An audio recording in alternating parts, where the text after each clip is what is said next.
Bonjour tout le monde. Donc, théorie sur les n-gon. Première partie, on va faire l'introduction, les propriétés des polygones réguliers.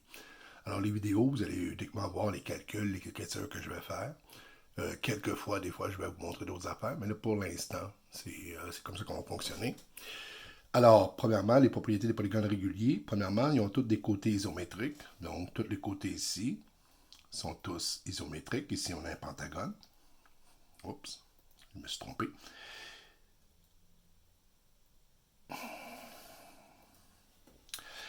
Ensuite, un polygone régulier a une particularité, c'est qu'un cercle de crayon grand R peut passer par les sommets. Donc, vous voyez, j'ai dessiné en rouge le cercle qui passe par tous les sommets du polygone régulier. Mais on voit que ce cercle, par définition, un cercle, c'est toujours le même rayon. Ce qui veut donc dire que, par exemple, ceci, ça c'est le fun. Donc, par exemple, que le côté ici, lui et lui sont tous isométriques. Alors, il est facile de montrer que tous les triangles qui sont ici sont des triangles, isométriques. La raison, ben, c'est par iso C, C, C. Trois côtés pareils pour les 5 triangles. Mais en plus, on peut voir que le triangle, n'importe lequel, mettons avec ces deux côtés-là ici, ce triangle, ben on voit que ça fait un triangle isocèle.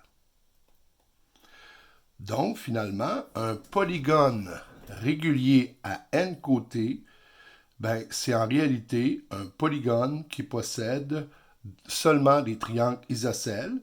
Et les triangles isocèles, il y en a combien? Ben, il y en a dans ce cas-ci du pentagone, il y en a 5.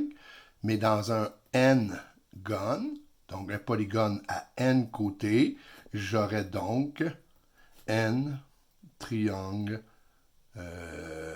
isocèles. J'arrête ici pour cette première partie.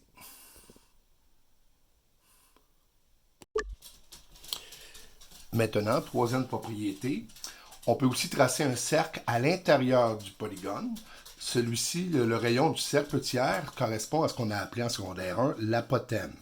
Donc, je l'ai tracé ici en vert, l'apothème, qui fait un angle droit avec un des côtés. Puisque l'apothème mesure A, le cercle a un rayon R, donc dans cette situation-là, le rayon du cercle est l'apothème. Tantôt, ce n'est pas le cas. Quand le cercle passe à l'extérieur, on va en parler tantôt, qu'est-ce qui arrive. Alors, vous voyez qu'il y a 5 triangles isocèles, qui sont tous isométriques, comme on a montré dans la section précédente. Et on va décider d'appeler un gone chaque triangle isocèle. C'est pour ça que, dans le fond, quand vous avez un pentagone, ben on peut dire que c'est un 5-gone parce qu'il est composé de 5 triangles isocèles.